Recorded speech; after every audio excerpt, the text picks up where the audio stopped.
40 pounds of Louisiana crawfish and shrimp, almost $400 out of my own pocket, cooked in my own kitchen, in my mother's own pots. And I stood right there and watched my grown son, a firefighter, a man I raised, scrape every last bit of it into his wife's plastic containers while she filmed it for her followers and told them it was hers. Her mother sat there laughing. Sloane never once looked up from her phone. And when Wesley reached for that last container, I set down my spoon. I looked my only child dead in the eye, and I said 5 words that ended everything. My name is Corinne Fontenot. I am 67 years old, and for most of my life I ran the best Creole kitchen in the city of New Orleans. Before you go deciding whether I was right or wrong, you need to understand exactly who these people were to me, and just how much I gave before I finally said no. If you're listening from somewhere far away, drop your city in the comments. And please, stay with me until the end. My people are from New Orleans, going back further than anybody can count. I was born in a little shotgun house off Esplanade, and the first thing I ever loved in this whole world, before boys, before anything, was the smell of my mama's kitchen on a Sunday morning. Her name was Vivian. That woman could take a pot, a bag of rice, and whatever the corner store had left on the shelf, and turn it into something that made grown men close their eyes when they took the first bite. She taught me everything I know. And when I was 31 years old, I opened up my own little restaurant on Frenchman Street, and I named it after her, Vivian's. For 35 years, that restaurant was my whole heart. We had a line out the door every Friday night. We had a food writer from the paper come in one time and write that my gumbo tasted like somebody's grandmother had reached down out of heaven to stir the pot. And I cut that article out and kept it framed behind the register until the day I finally sold the place. People drove in from all over. They came for the etouffee, and they stayed for the way it felt to sit at one of my tables, like they were family, like there was no safer place in the world to put your feet under and just be fed. But here is the thing nobody tells you about handing your whole heart to a kitchen. Something else has to go on without it. That something was my son. Wesley came along when I was 31, and Lord, I loved that boy more than my own breathing. But I was pulling 16-hour days. I missed his ball games because I was rolling out dough at 4 in the afternoon. I missed more bedtimes than I will ever forgive myself for, because somebody had to close down the line. My husband, Emile, who is the most patient man the good Lord ever put on this earth. He was the one home for so much of it. He never once threw it in my face. But I carried the guilt of it around like a stone in my apron pocket for 36 years. And somewhere in there I got it into my head that the way to make it up to that boy was to feed him. Every single time Wes walked through my door, I set a plate down in front of him, hungry or not, because a full plate was the only apology I ever knew how to make. Emile and I have been married 43 years now. He was a carpenter his whole life, built half the porches in our neighborhood with his own 2 hands. And when he finally set his tools down a couple years back, the two of us eased into a kind of quiet we had never had before. Our house is a big old thing on the edge of the Marigny with a yard that can hold the whole block. And for as long as anybody can remember, it has been the place this family comes home to. Birthdays, holidays, any plain old Sunday. My whole life I have made it my job to get everybody under one roof at least once a month, and I never minded what it cost me. Not the money and not the work. Because I promise you, there is no better feeling on God's green earth than watching people you love eat something you made with your own hands. I tell you all that so you understand where I was coming from. When you have spent 67 years believing that love is just a full plate, it takes something real ugly to finally make you see that some folks will sit at your table and eat until there is nothing left of you, and never once think to bring a napkin. It was a Saturday morning a few springs back when I decided to throw the party that would blow my family clean apart. Of course, I did not know that then. All I knew was the weather had finally gone soft and warm, and I had a taste for a crawfish boil. I was standing at the counter with my coffee, and Emile was across from me with his paper. And I just said out loud that I wanted everybody over that Sunday. A real spread. not just a boil. I wanted a big pot of gumbo going too, and my shrimp étouffée, and cheese grits, the whole 9 yards. Emile looked at me over the top of his glasses with that little smile he gets. And he said, "Corinne, baby, how many mouths are we talking about here?" And I counted them off on my fingers. Us two, Wesley and Sloane. Sloane's mama, Regina. My 2 nieces, Camille and Josie. 8, maybe 9. And Emile said, "Now, that is an awful lot of food for 8 people. Is it not, Cher?" But he said it soft, because 43 years in, he knows better than to get between me and my kitchen. I told him what I have told that man 1,000 times over. I would rather have too much than come up short. And besides, whatever gets left over, everybody takes a container home for the week. I said it just exactly like that. Everybody takes a container home. You hold on to that, because I promise you the good Lord has a sense of humor about these things. So I got out my notebook. Now, this was not just any old notebook. This was my mother's recipe book, a fat, falling apart little thing with a cracked spine and a grease stain on near about every page, some of them written in Vivian's own hand from before I was even grown. I have cooked out of that book my entire life. There are things in there not another soul on this earth has. Recipes my mama worked out in her head over 50 years and never wrote down any place but those pages. I sat there at my counter and I made out my list. 40 pounds of live crawfish and Gulf shrimp between them. Andouille sausage, blue crab, corn, red potatoes, the Trinity, all of it. I already knew good and well it was going to run me close to $400.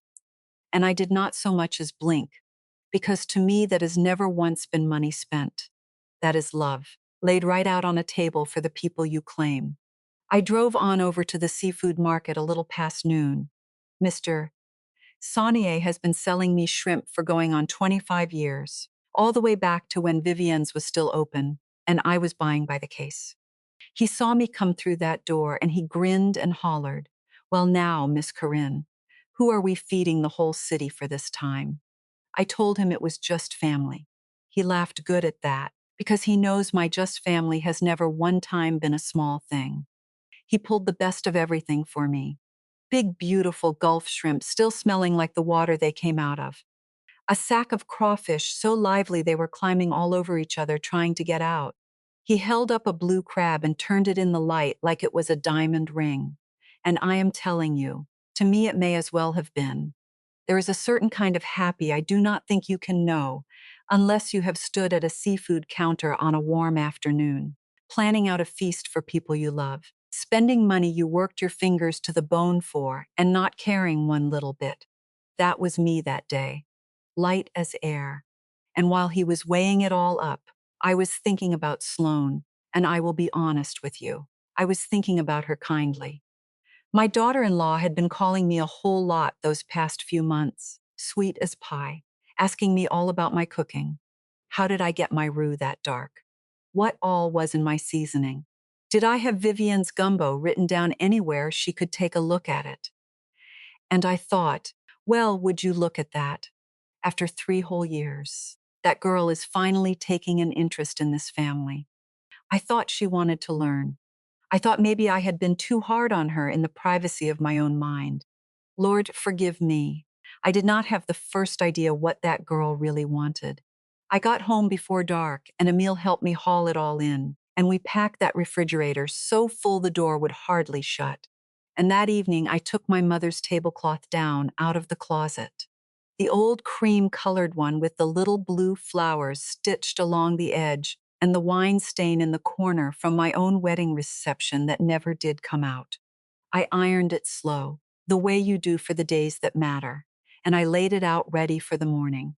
Emile stood there in the doorway watching me, and he said, "Sure, tomorrow is going to be a good one." And God help me, I believed him. Saturday evening, before I ever touched that iron, I got on the phone and started calling everybody to lock it down. I called my son first. Wesley picked up on about the 5th ring, and right off I could hear he was wore slap out. He had just come off a 24-hour shift down at the firehouse, and there was that flatness in his voice. that bone-deep tired sound a mama learns to pick out a mile away.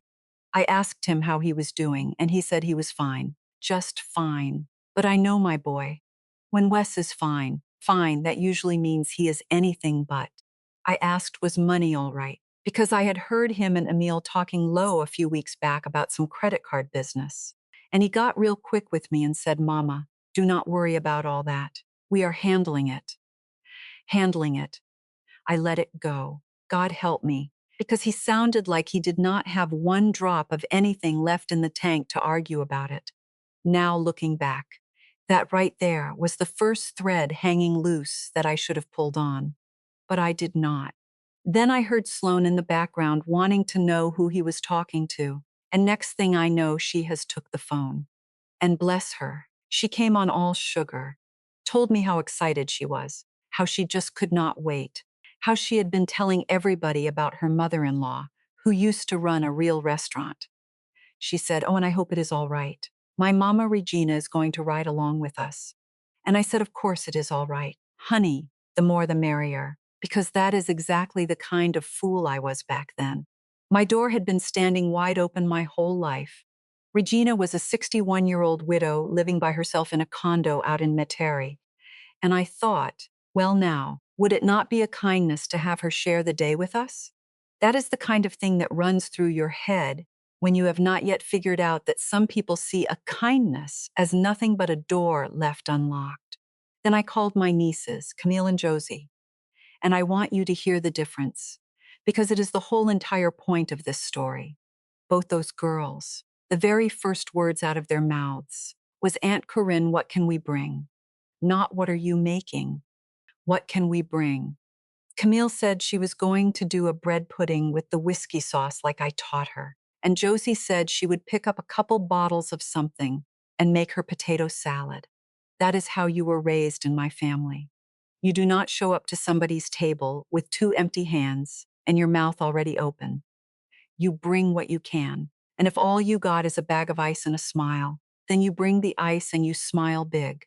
Those two girls understood that in their bones. Keep them in your mind.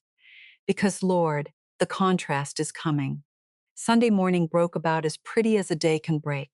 The sky was that soft washed-out blue you only get down here in the spring before the heat comes and sits on everything, and the air had a little snap to it still. I was up before 7. I always am. There is something about being the first one awake in a quiet house that has always felt like praying to me.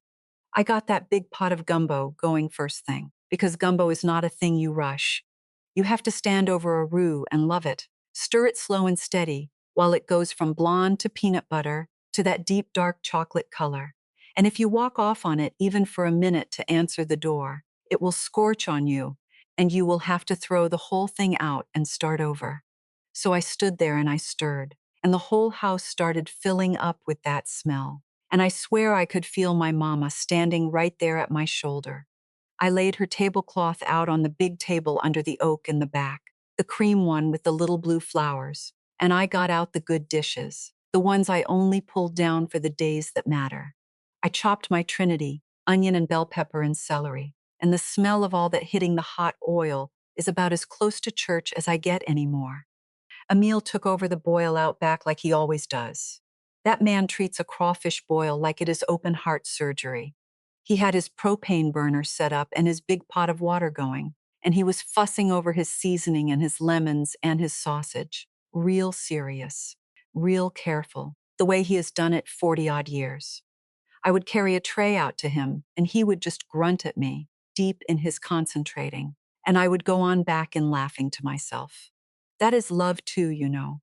A man out in the yard sweating over a pot for people he did not even have to invite. Camille and Josie showed up right around 11, and sure enough, hands full. Camille had that bread pudding still warm, smelling like whiskey and cinnamon, and Josie had her potato salad and 2 bottles of wine and a big sack of ice hooked on her arm. They came in kissing my cheek and hollering about how good it smelled in there and asking what they could do, and I put them straight to work, cutting bread and setting out cheese. And for that little while, before anybody else got there, My kitchen was exactly the thing I had built my whole life around, full of women I loved, all of us moving around each other easy, everybody working, everybody laughing. That right there was the last hour of the old way. I just did not know to hold on to it. Then about 12:30, I heard a car door out front, and I wiped my hands on my apron and went to open up. There was my Wesley. And Lord, the sight of that boy on my porch still knocks the wind out of me every time. Big grown fireman that he is, with that same crooked grin he had when he was 6 years old, missing his front teeth. But it was who came up the walk behind him that put the first little cold spot in my stomach. There came Sloane, and I want you to picture this now. She had on a fitted red dress, cut low and heels, and a full face of makeup done up like she was walking a red carpet, to a backyard crawfish boil at her husband's mama's house. Now I have peeled crawfish in my day, and I promise you there is not one thing about it that goes with a silk dress and heels. But it was not the outfit that got me. It was the bag. She had this great big canvas tote hanging off her shoulder, and I could see down into it, and it was full of plastic containers. Empty ones, all different sizes, stacked up neat, lids and all. And behind her came Regina, done up just as fancy in a cream pantsuit, with a purse the size of a carry-on. And when she walked, I could hear it, that hollow rattle. Containers knocking around in there too. Sloane came up and pressed her cheek against mine, one of them kisses that never lands, just air and perfume, and she cooed at me. Corinne, your home is just darling. It smells amazing in here. Regina gave me a smile that stopped a good inch short of her eyes and said, what a pleasure. Thank you so much for having me in your lovely home. And the whole time I am standing there waiting for one of them to reach down in one of those big old bags and pull something out. A bottle of wine, a store-bought pie, a sad little bag of dinner rolls. I did not care. Anything. But no. They set those bags down in the corner of my living room and made a beeline straight for the backyard like they were VIPs walking into a 5-star restaurant that they had a standing reservation at. Did y'all not bring anything? I asked, and I kept my voice light, kept the smile up on my face. Oh, Sloane said, with this little laugh, we ran so behind this morning. But you always cook so good. Anything we would have brought would just embarrass itself next to your food anyway. That was the line. An excuse wrapped up in a compliment and tied off with a bow. And I have been on this earth 67 years. I know the difference between a woman telling you she thinks you are a good cook and a woman telling you that she never once intended to lift a finger. But I am a Fontenot, so I just said, well, do not you worry about it. Y'all come on in and get comfortable, because that is what I do. I make everybody feel welcome, even when I am boiling on the inside, hotter than the pot in the yard. We went on out back, and things went sideways faster than I could have dreamed. We had not been in that yard 2 minutes before Sloane had her phone up in the air. Now I figured she was calling somebody, or texting. No, she was making one of them little videos she is always making. And she goes over to my table, to my mama's tablecloth and my good dishes and all that food I had been up since dawn cooking, and she starts moving things around, sliding the gumbo pot over here, turning the crawfish tray so the light hit it just right, fixing it all up like a picture. And then she starts talking to that phone in this whole other voice, this bright, bubbly voice, saying, hey, y'all, I'm excited to share this incredible spread with you today. Nothing like a homemade Sunday meal. Homemade. She had not so much as buttered a piece of bread. And Regina, she was doing her own thing, which was walking a slow lap around my yard, looking for something to turn her nose up at. She got to my mama's tablecloth and she reached down and rubbed the hem of it between 2 fingers and said, well, is not this a sweet little country tablecloth? And gave a look at her daughter. But I will tell you something, and it is the one thing that stuck with me about Regina that whole ugly day.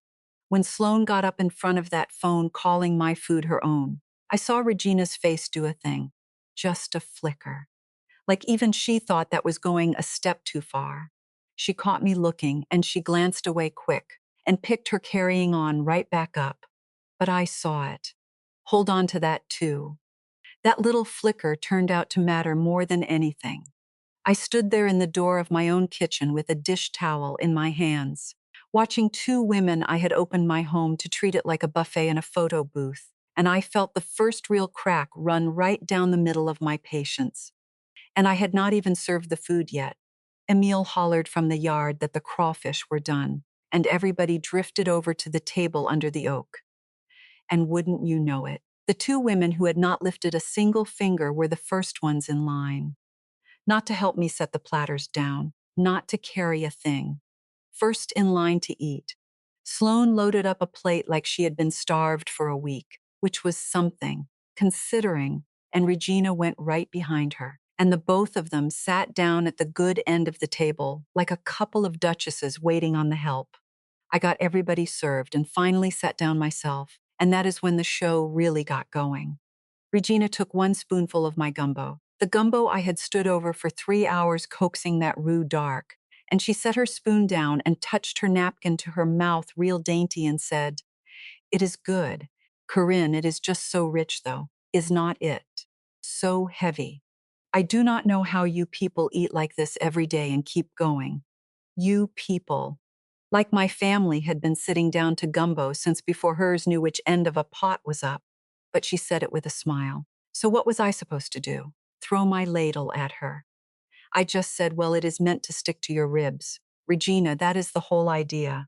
And Wesley, sitting right there next to his wife, gave a little nod, like his mama's cooking was suddenly just a bit much. Then there was Sloane, who I noticed was not really eating at all.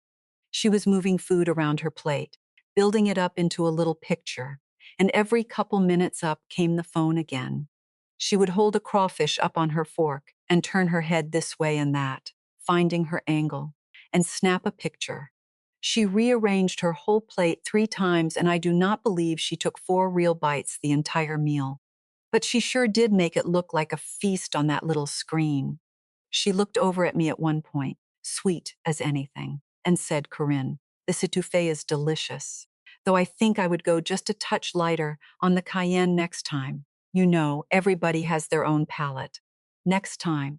She was already planning the next free meal, sitting there at the first one, telling me how to cook it. And Wes nodded again. Now up to here it was just rudeness, and Lord knows I have swallowed worse to keep the peace. But then came the part I did not understand until much later, the part that still turns my stomach when I lay it all out. Sloane started in on the questions. And these were not idle little questions. "Corinne," she said, leaning in all interested, "is your gumbo recipe written down anyplace? Your mama's, I mean, the real one. And what do you use to get that color? Is that a dark roux? How long does that take you?" And I, being the biggest fool the good Lord ever made, I was tickled. I thought, well, look at her. She is finally coming around. So when she asked could she see it, I got up and I brought my mama's recipe book right out of the kitchen and set it on the counter and turned it open to the gumbo page. Vivian's own handwriting, faded blue ink, 50 years old. The page so grease-stained it near about goes clear. And Sloane got up and stood over that book with her phone. And she took pictures. Not one.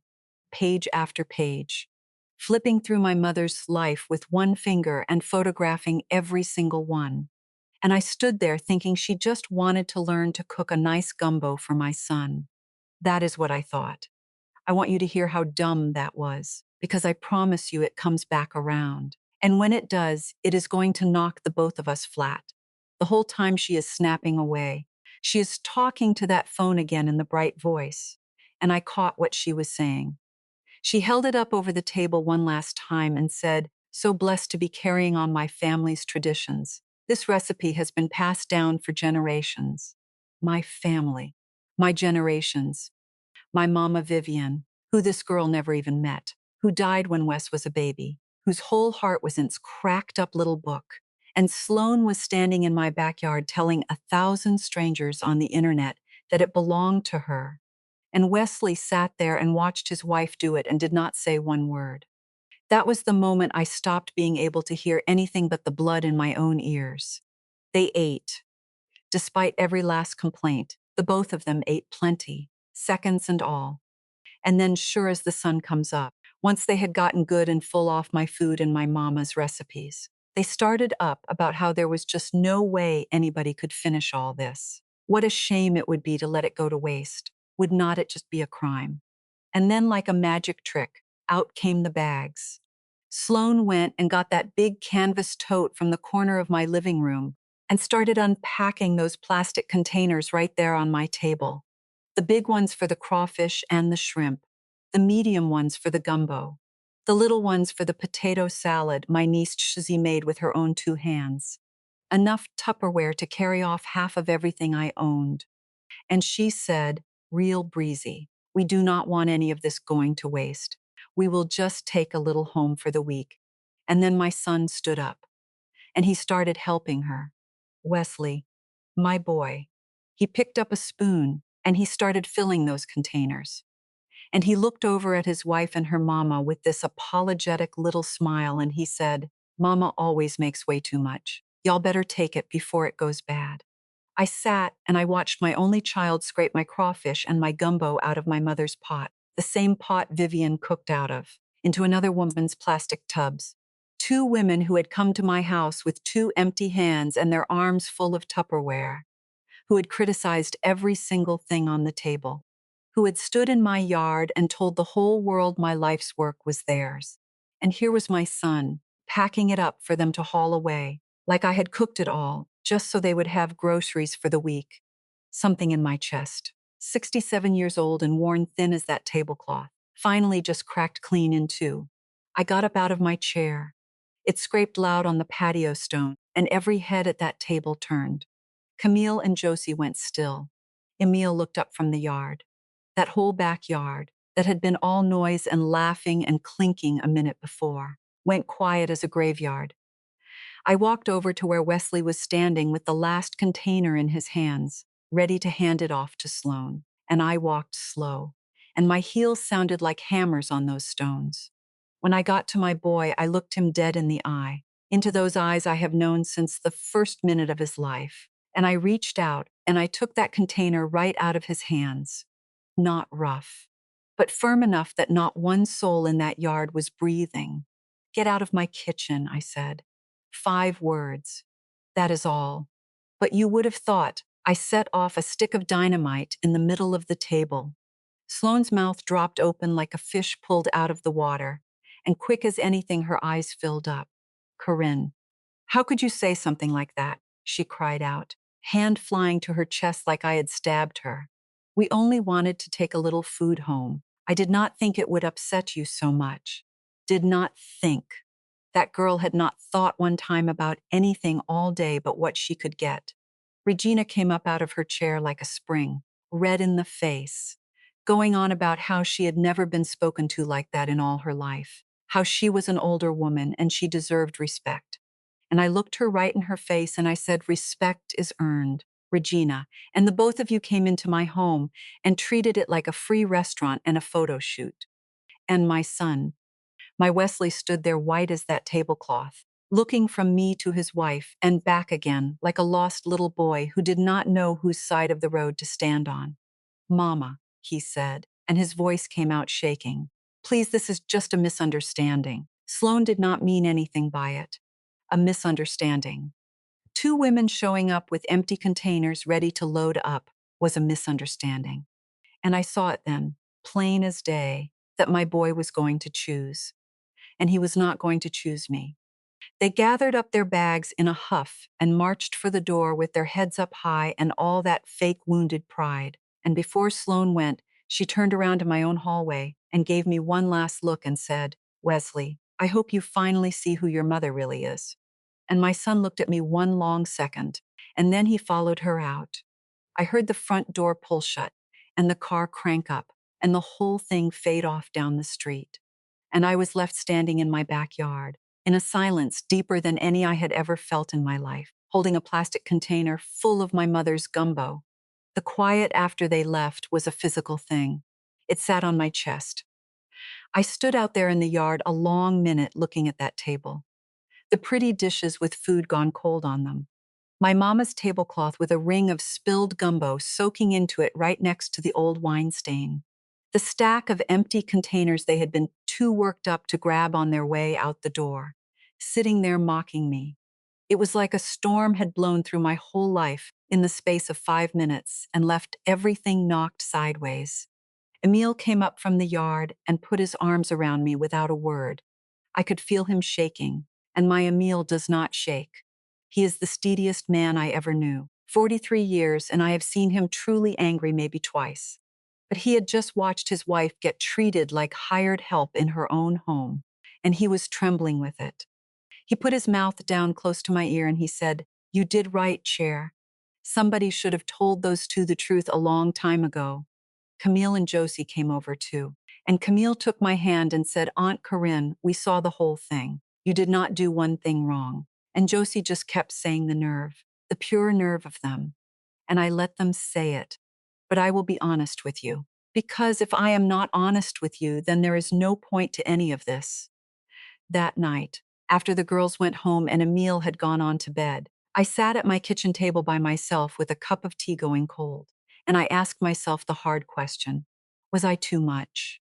Because here's the thing about a woman like me: I have spent my whole life being too much. Too much food always. Too much fussing. I am the one who cannot let a plate sit empty and cannot let a hurt sit unsmoothed. And a little voice in me that sounded a lot like my own mama asked, "Corinne, did you have to say it like that? In front of everybody, on a Sunday? Could you not have pulled that boy aside? Maybe Sloan really was just tacky and thoughtless, and you went and blew the whole family up over some Tupperware." I sat with that. I did not let myself off the hook easy, because I do not trust people who never once wonder if they were the problem. But every time I circled back around to it, I kept landing on the same place. It was not the containers. God is my witness. If that girl had come to me and said, "Corinne, times are tight. Could we take some food home?" I would have packed it myself and slipped a 20 in her purse besides. It was not the leftovers. It was standing in my yard, eating my food, and telling the world my dead mother's life was hers. Something about that was not thoughtless. Something about that felt aimed. I could not have told you why yet, but my gut knew, even when my head had not caught up. Then came the silence, and the silence was its own kind of cruel. I kept waiting on my phone to ring. I told myself Wesley would call. He would sleep on it and wake up ashamed and pick up that phone and say, "Mama, I am so sorry. I do not know what got into me." That is the boy I raised. That is who I believed he still was under all of it. One day went by. 2, 3, nothing. My phone sat there quiet as a stone. On the 4th day, I could not take it one more minute, and I called him myself. He picked up, and the first word out of his mouth told me everything. "Hello, Mother." Mother, not Mama. That boy has called me Mama his whole life, and he hit me with Mother, cold and flat, like I was somebody he had to be polite to at a bank. I said, "Wesley, baby, we need to talk about Sunday." And he said, real short, "There is nothing to talk about. What you said to my wife was out of line. Sloan has been crying for 4 days. Regina got so upset her blood pressure went up and she had to go see her doctor. Sloan crying. Regina at the doctor. The two women who had come into my house like a couple of vultures were out there playing the wounded party, and my own son was reading me the report on their suffering." Wesley said, and I worked to keep my voice even. "They showed up with empty hands and a bag of containers. They brought nothing. They ran down every single thing on that table. And your wife stood in my yard telling strangers on the internet that your grandmother's recipes belonged to her. And he cut me right off. That does not give you the right to talk to them the way you did," he said. "They are older women. They deserve respect." And I tell you what, that word coming out of my son's mouth, in that voice, just about took the legs out from under me. Respect. Where was the respect for the woman who carried him and raised him and sat up all those fevered nights? Where was the respect for me? "Wesley," I said, and I could hear my own voice starting to break. "Am I not an older woman too? Am I not your mother?" And there was a pause on the line. And then he said, in a tone that landed like a slap, "You are my mother, but Sloane is my wife, and I will always defend my wife." There it was, laid out plain, not what was right, not what was fair, just keeping that woman happy at any cost, even if the cost was me. I hung up that phone, and I sat there feeling like I had lost him. Not to the grave. Somehow worse than that.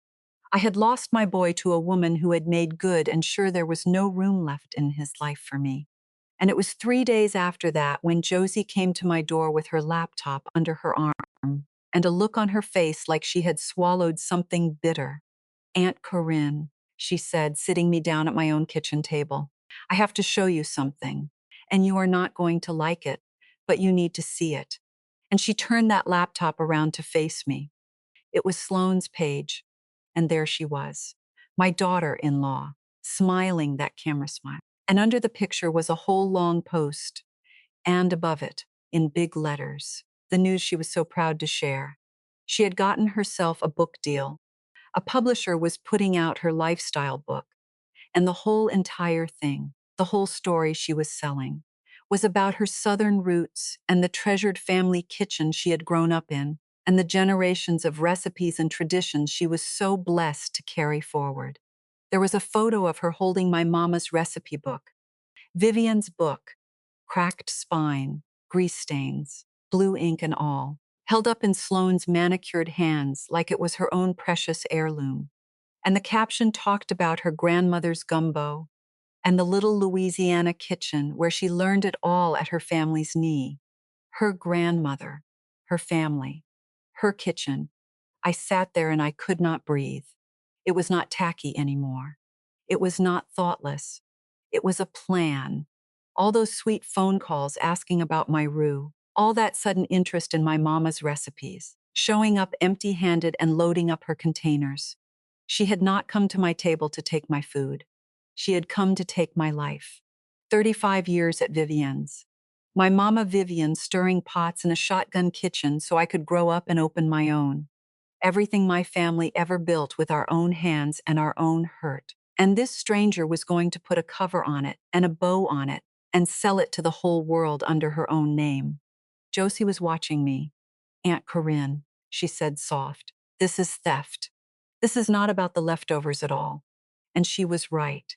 God help me. She was more right than she even knew. Because the leftovers, I could forgive. The leftovers were nothing. But you do not get to reach into a woman's chest and take her mother out of it and put your own name on it.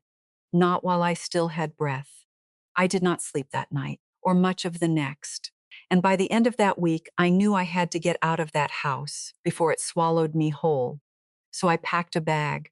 Emile stood in the bedroom doorway watching me fold my things, and he said, "Where are you going, Corinne?" And I told him I was going to Faye's. My sister lives out in Lafayette, about 2 hours west on the interstate, in a little brick house with a fig tree in the yard. And she had been telling me for years her door was always open. I never once thought I would need it the way I needed it right then. Emile wanted to come with me, but I asked him to stay and hold down the house. The truth is I needed to be by myself for a spell. I needed room to think that did not have my son's silence hanging in every corner of it. I drove out the next morning with the radio off. 2 hours of flat green country rolling by the window, cane fields and crawfish ponds and the odd sipe standing up out of the swamp water, and me alone with 36 years of thinking to do. I thought about the sleepless nights when Wes was a baby and would not settle unless I walked him. I thought about the ball games I missed and the money I put aside so that boy could go to college and come out the other side without a dime of debt on his back. I thought about all of it, every last sacrifice. And I asked the highway the question I could not ask anybody else.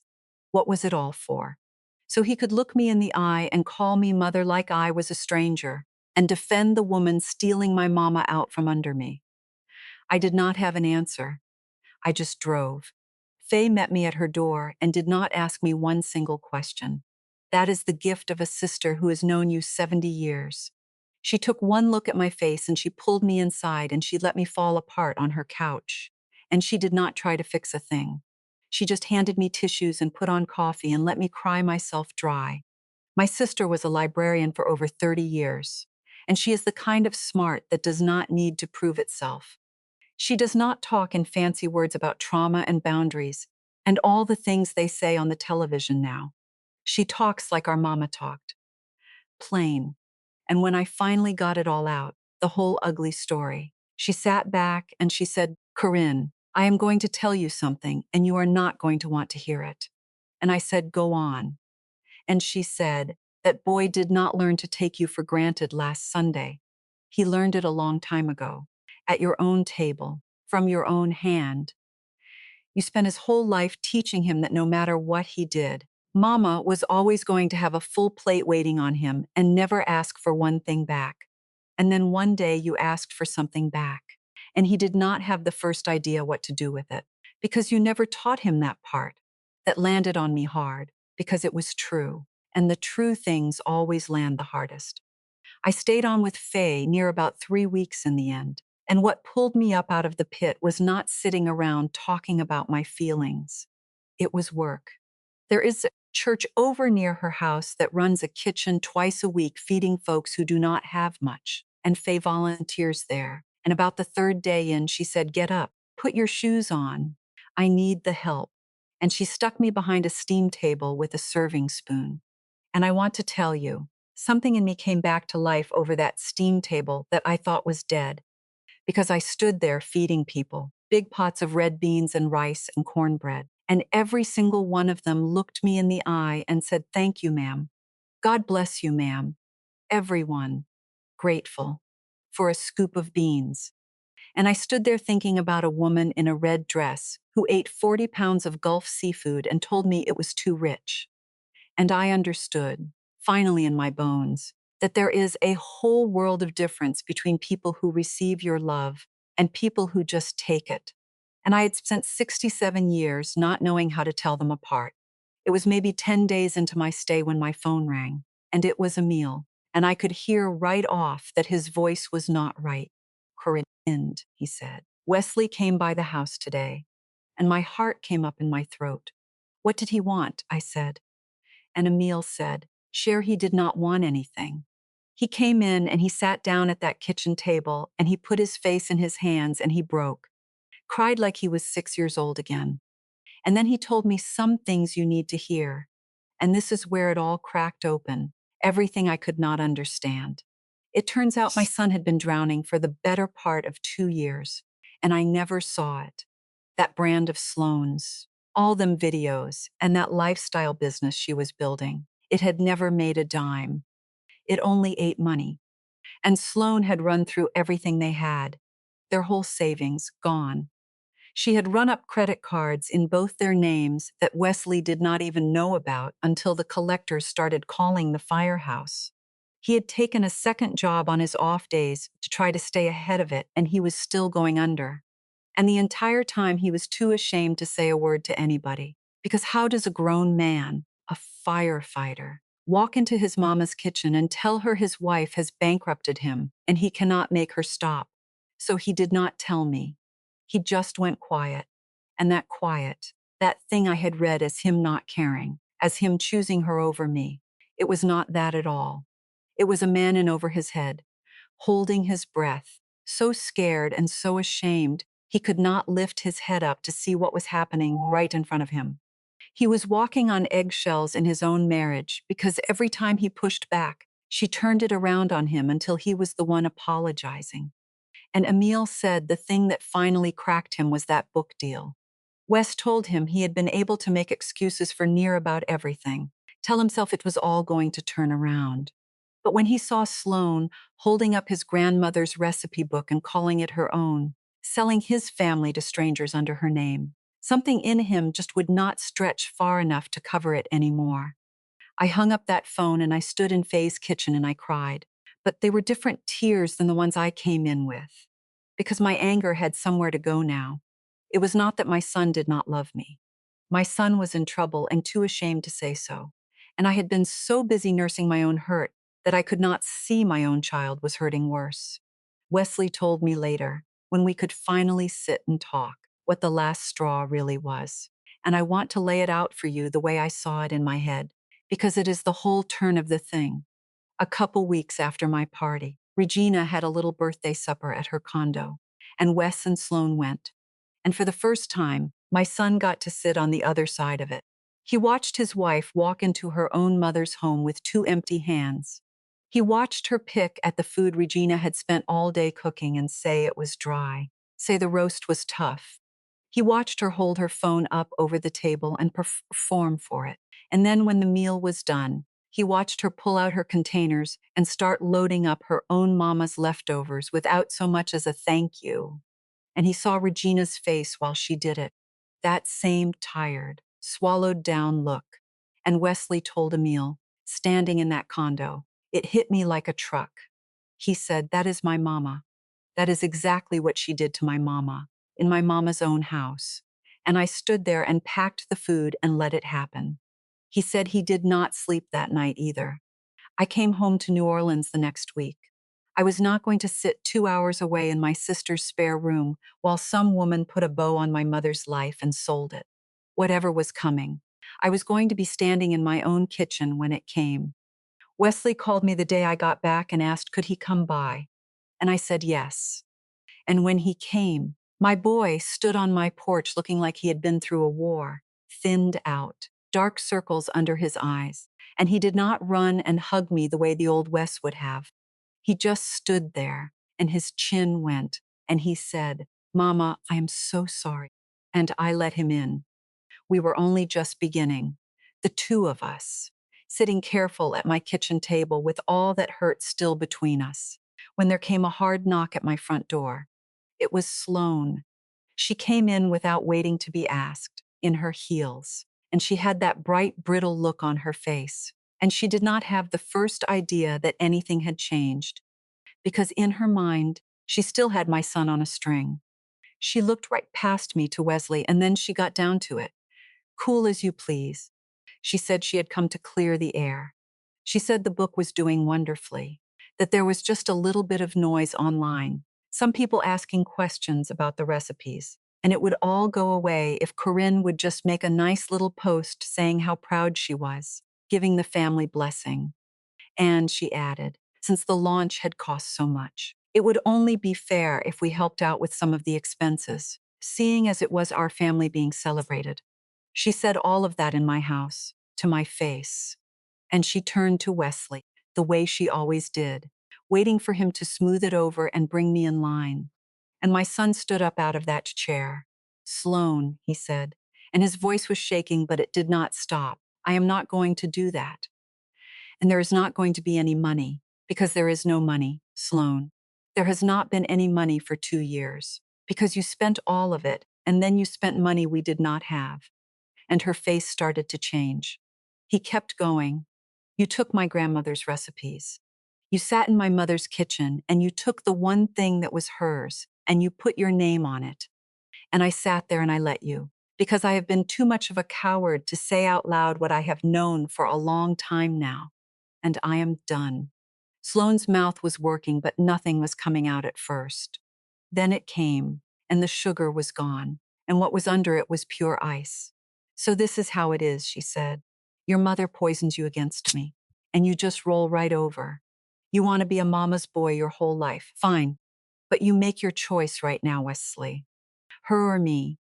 And my son looked at her, and then he looked at me, and then he looked back at her, and he said, quiet, I already made it. I made it the second you told me I had to. The mask came all the way off then. She looked around my kitchen, at me at Emil who had come in from the yard, at the husband who was no longer hers. And for just 1 second, I almost felt something for her. Because she said, low and bitter, that brand was the only thing I ever built that was mine. My whole life I have watched everybody else have their something, and I finally had mine. And I will tell you, I did understand it a little, but understanding a thing is not the same as forgiving it. She built her something out of a dead woman's recipes and a living woman's home, and she stepped on every one of us to do it. I understood her, and I still wanted her out of my house. She grabbed her purse and she went to the door, and she turned around one last time, and she said, You are all going to regret this." And then she was gone. And this time, my son did not follow her. I figured that would be the last I heard from any of them for a good long while. But it turns out I was wrong about that, and I was wrong in a way I never once saw coming. It was maybe a week later that my phone buzzed with a number I did not recognize, and something told me to answer it. And when I did, there was a long quiet on the line and then a voice I knew. It was Regina, and she did not sound one thing like the woman who had sat in my yard rubbing her fingers on my mama's tablecloth. She sounded small. She asked, could she come and see me? And Lord knows every sensible bone in my body said no. But there was something in how she said it, so I told her yes. She came the next afternoon, and she looked 10 years older than she had at that party. She sat down at my kitchen table, the same table where all of it had started, and she folded her hands up and she told me the truth, all of it. She said she had known exactly what her daughter was doing, and she had gone along with it, and she was ashamed. She said after her husband passed, Sloan was the only person she had left in this world, and she had learned a long time ago that the fastest way to lose Sloan was to tell her no. So she said yes to everything. She looked away from things she should have looked square at. She told herself her girl was just ambitious, just a little spoiled, and she buried the rest. And then she said the thing that made my blood run cold, because it told me none of it had been personal after all. She said, Corinne, my daughter has done a version of this to everyone who has ever tried to love her. She did it to my sister at Thanksgiving.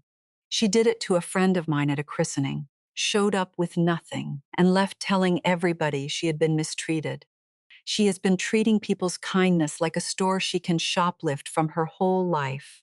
And I let her, because I was too scared of being alone to make her stop.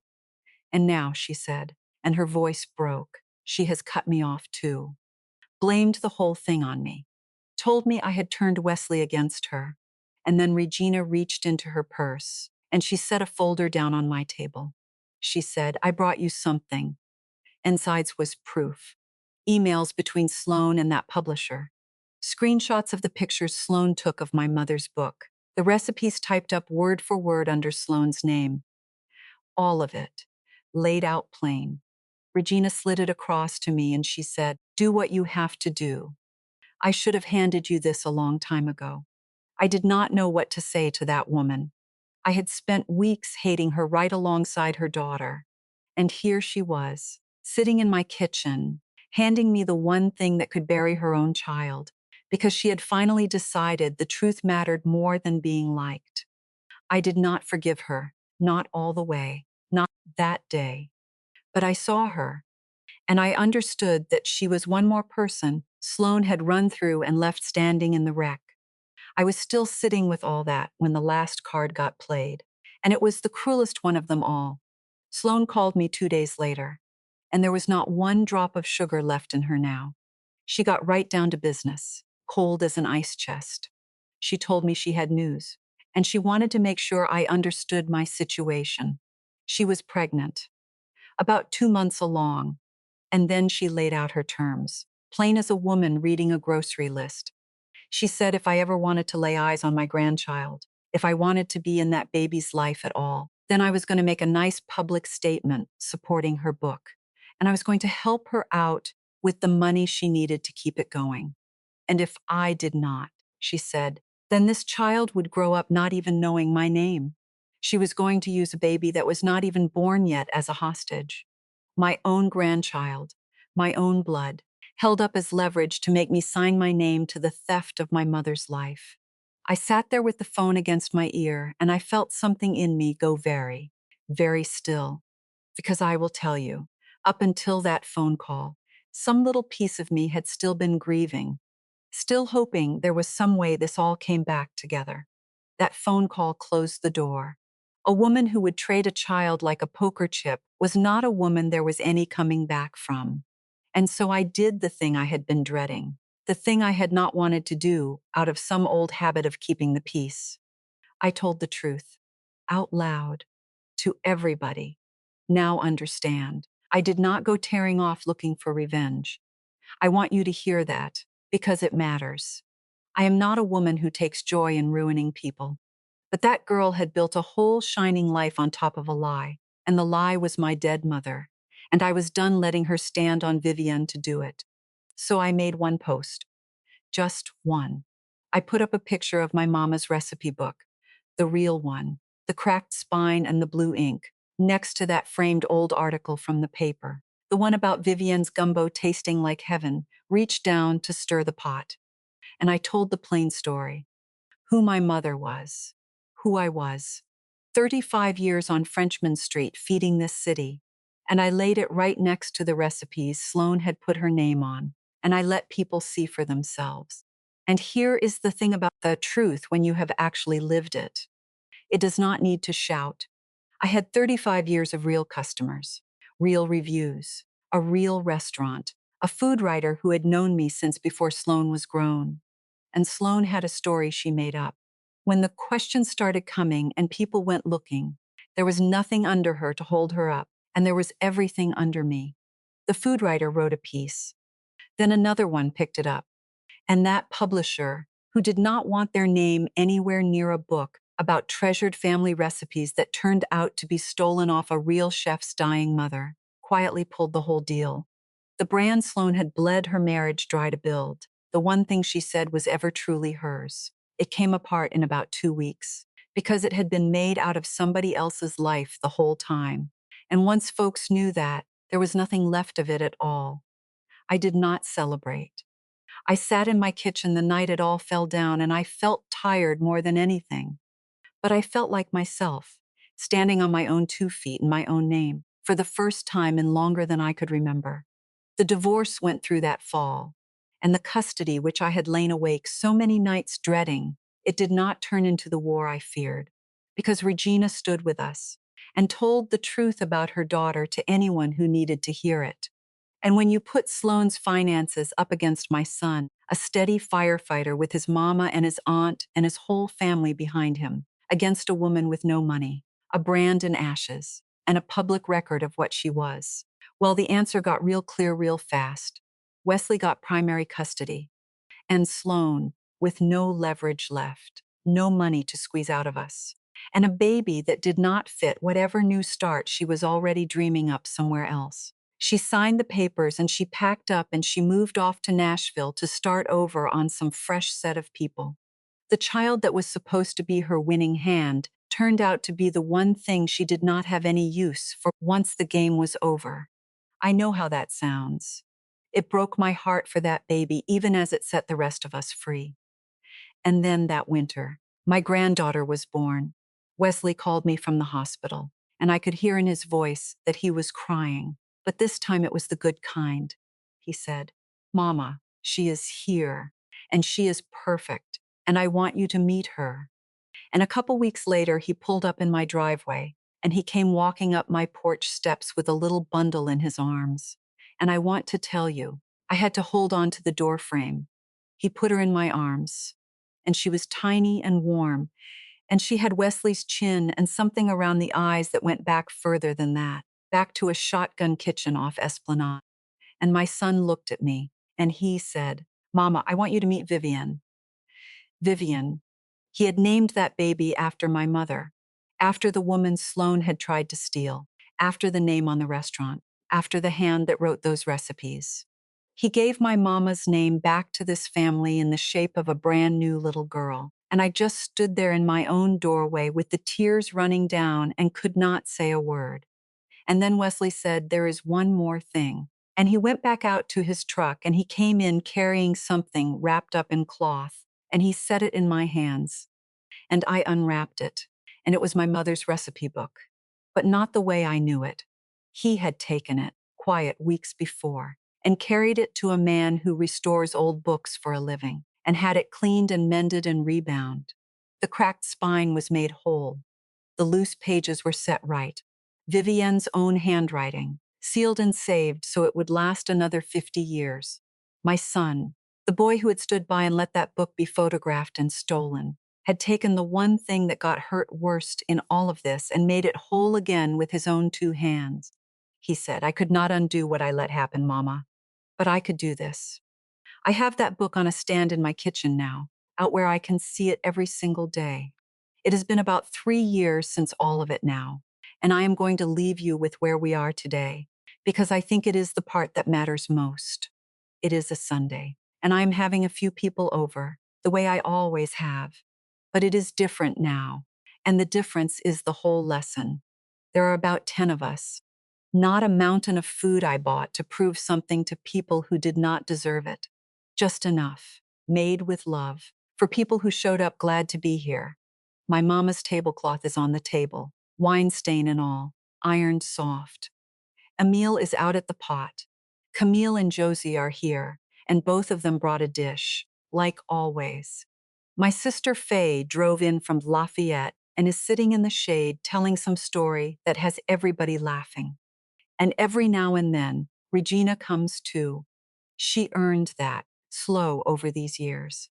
And I let her, because I have learned there is a difference between a person who takes from you and a person who is trying to make it right. And running around that yard on two little wobbly legs is my granddaughter, Vivi, 2.5 years old now, chasing after a butterfly she has no hope of catching.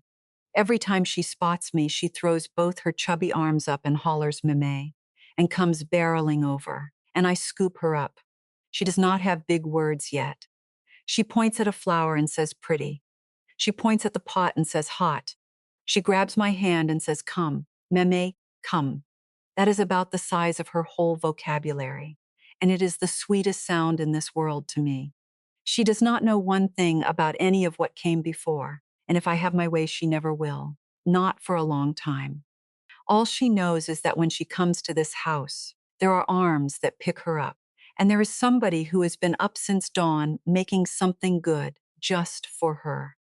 I teach a couple little cooking classes now, out of my own kitchen, out of my mama's book. Vivian's, in a small way, come back to life. And Wesley. My Wes is here every Sunday. He is not on shift, and he is the first one up to help me carry a platter now, without me ever having to ask.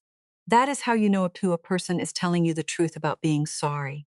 Not the words, the carrying. So here is what I have got, after 67 years and one blown-up barbecue and all of it. People think a kitchen is about feeding people. It is not. It is about who you choose to feed. For most of my life, I believed love meant filling every plate, no matter whose hands were held out. And I learned, late but not too late, that generosity poured into people who only take is not love at all. It is just a slow way of disappearing. The day I told Sloan to get out of my kitchen, I was not losing my family. I was finally setting a place at the table for myself. So if you are the one who always cooks, always gives, always keeps the peace, hear me. You are allowed to be full too. You are allowed to say, this is mine.